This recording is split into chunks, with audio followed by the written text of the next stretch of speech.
Assalamualaikum warahmatullahi wabarakatuh. Kami dari kelompok 1 akan mempresentasikan tentang konsep wirausaha dalam tinjauan Islam, ruang lingkup wirausaha, dan motivasi wirausaha yang beranggotakan Rizka Hidayatul, Kirei Hemalina, Putri Sofiana, Nelly Agustin, Dias Febriamita, Tiofani Sahri. Untuk materi yang pertama adalah konsep wirausaha dalam tinjauan Islam. Wirausaha atau dalam bahasa Inggris disebut dengan entrepreneurship, berasal dari kata entrepreneur. Pada bukunya menurut Suparman Sumahamijaja, istilah ini digunakan oleh Cantillon dalam esai Sur la nature du commerce, sebutan bagi pedagang yang membeli barang di daerah-daerah dan menjualnya lagi dengan harga yang tidak pasti. Berikut adalah perilaku bisnis seorang wirausaha muslim. Yang pertama adalah takwa. Dalam Al-Quran, takwa adalah pencarian nilai yang baik dan menghindari nilai yang buruk. Manusia yang bertakwa akan selalu menghindari larangan-larangan Allah, tetapi sebaliknya dia akan menjalankan semua yang diperintahkan Allah menuju jalan yang benar. Manusia memiliki akal untuk menentukan mana yang benar dan mana yang salah. Jika orang tersebut dapat mengerti tentang hal yang benar dan bertakwa kepada Allah, maka setiap kegiatannya, seorang muslim akan selalu ingat dengan Allah.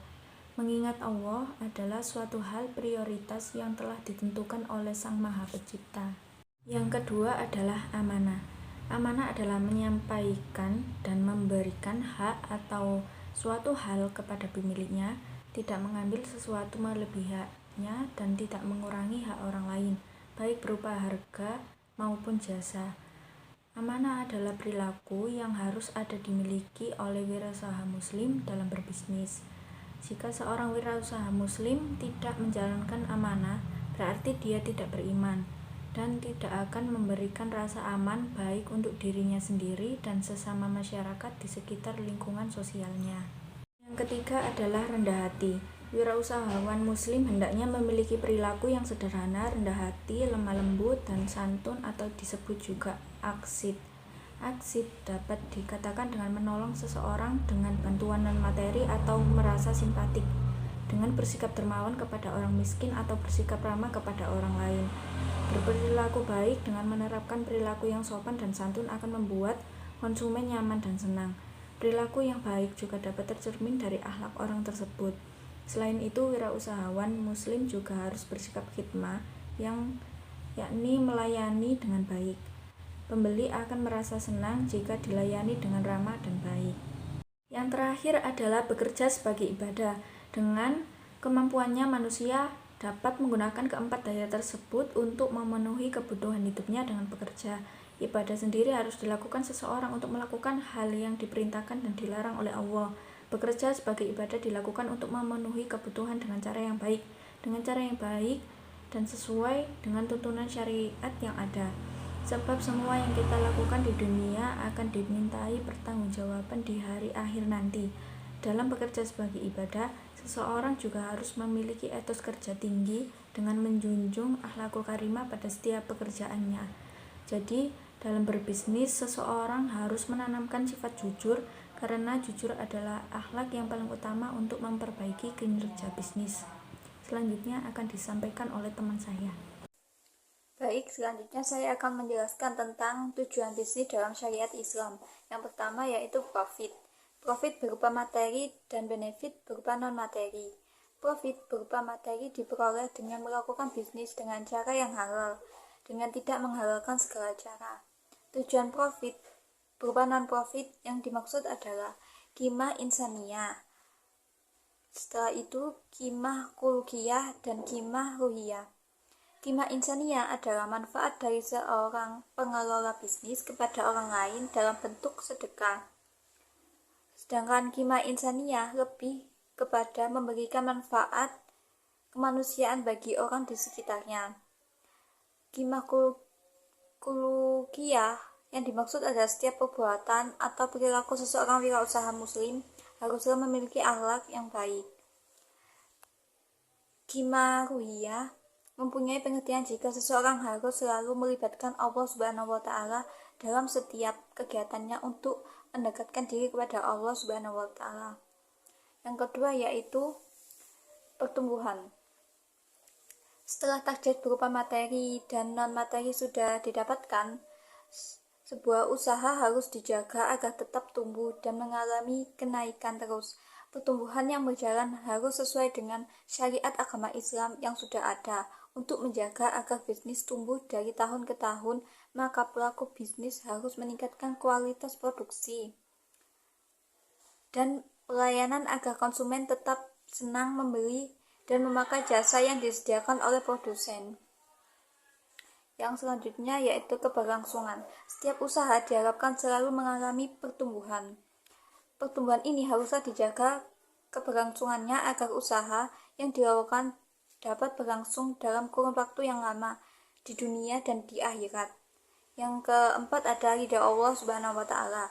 Semua yang dilakukan oleh seorang muslim harus memiliki tujuan akhir keberkahan dari Allah Subhanahu wa Ta'ala. Keberkahan yang diperoleh dari ridha Allah diperoleh dengan menjalankan semua syariat Islam dan menjalankan semua kegiatan bisnisnya dengan ikhlas. Jika mereka menyatukan mencari rezeki dan beribadah kepada Allah dengan berjual beli pada waktunya dan mendirikan salat pada waktunya, maka mereka telah mengumpulkan kebaikan di dunia dan kebaikan di akhirat. Materi yang selanjutnya adalah ruang lingkup wirausaha.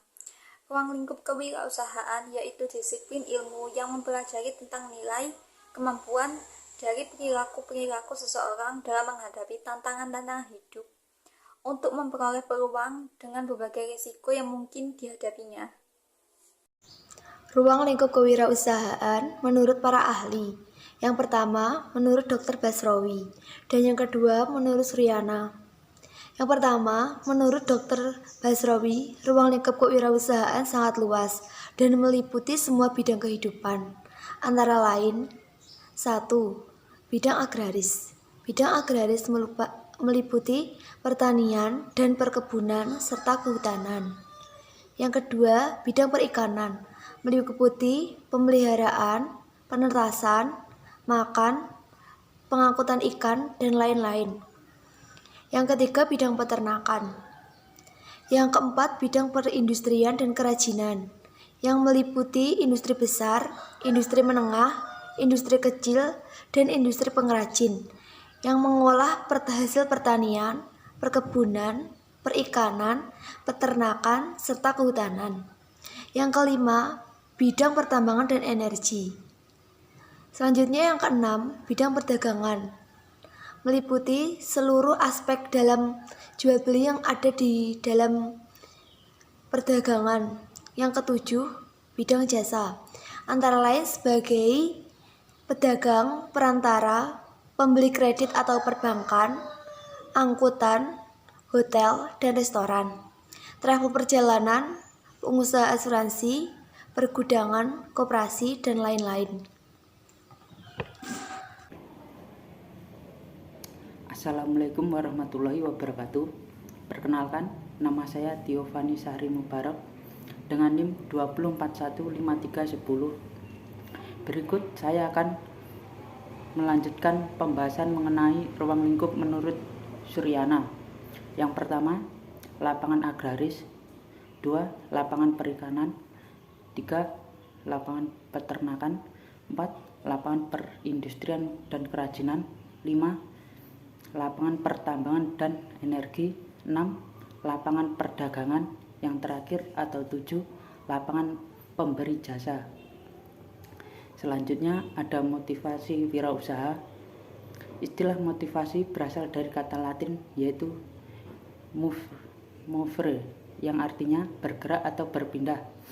Motivasi adalah kondisi fisiologis dan psikologis yang terdapat dalam diri seseorang yang mendorongnya untuk melakukan aktivitas tertentu guna mencapai suatu tujuan atau kebutuhan. Jali 2007. Motivasi berwirausaha setiap orang itu berbeda. Biasanya motivasi tersebut tergantung dari apa yang diinginkan orang yang bersangkutan. Jadi, motivasi berwirausaha merupakan faktor penting yang menyumbang peran besar pada keberhasilan usaha seseorang. Menurut Ratnawati dan Kuswardani, motivasi berwirausaha adalah keadaan yang mendorong, menggerakkan, dan mengarahkan keinginan individu untuk melakukan kegiatan kewirausahaan dengan cara mandiri, percaya pada diri sendiri, berorientasi ke masa depan, berani mengambil risiko, kreatif, dan menilai tinggi hasrat inovasi.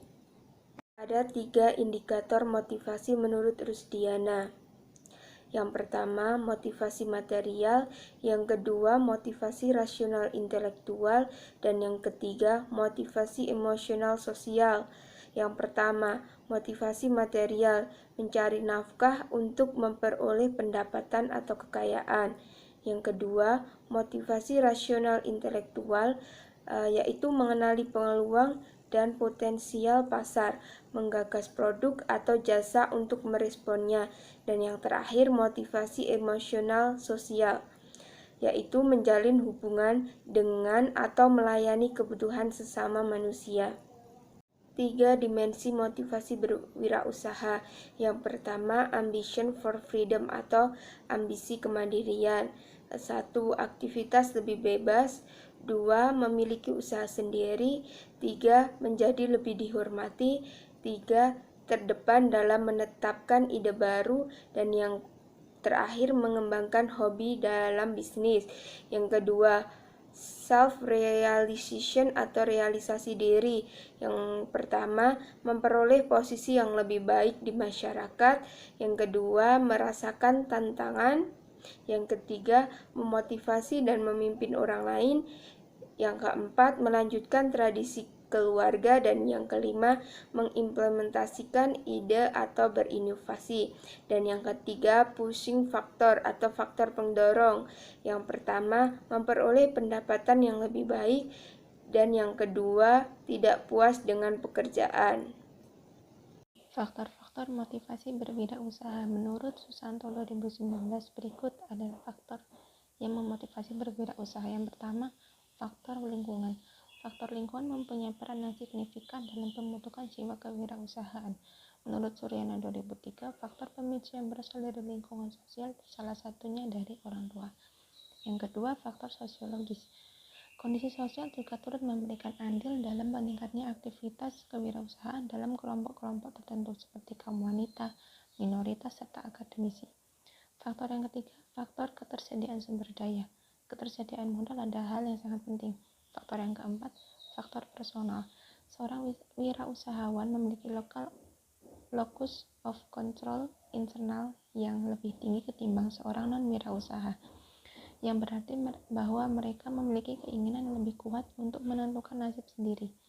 Yang kelima, adversity quotient juga memiliki salah satu faktor motivasi berwirausaha. Dalam penelitian yang dilakukan Wisesa dan Indrawati tahun 2016 menunjukkan bahwa adversity quotient memiliki hubungan yang positif dengan motivasi berwirausaha, yang artinya apabila adversity quotient tinggi, maka motivasi berwirausaha juga tinggi.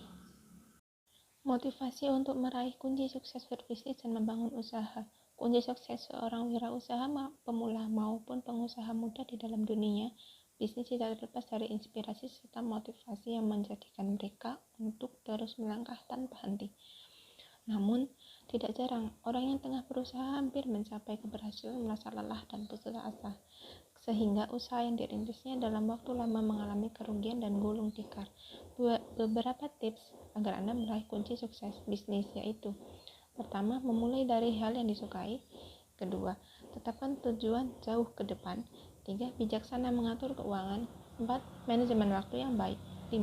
Strategi pemasaran yang kreatif. Sekian presentasi dari kami mengenai konsep wirausaha dalam tinjauan Islam, ruang lingkup wirausaha, dan motivasi berwirausaha. Apabila ada salah kata, kami mohon maaf. Wassalamualaikum warahmatullahi wabarakatuh.